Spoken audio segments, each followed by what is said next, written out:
ANTICHESS Endgames, Chapter 12, Rook and Pawn versus King. Now this becomes complicated very quickly, so I decided to split this one in 3 sections.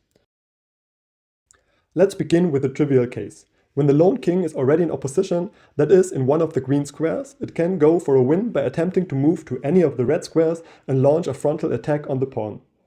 If it has already moved here, you can easily convince yourself that black has a mate no matter what white does.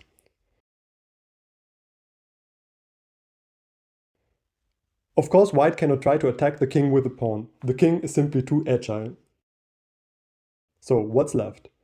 The rook might try to cut off the king from the pawn. However, this comes with its own set of problems, as the king just has to attack the rook and be back in time to stop any kind of promotion.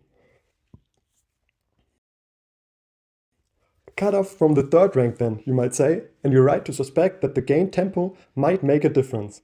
But the king can now make a timely move to the doubly defended d3 square. This means the rook has to give itself up and the king is on time. Next time, we look at what happens when the king is not yet in opposition and the rook cuts it off vertically.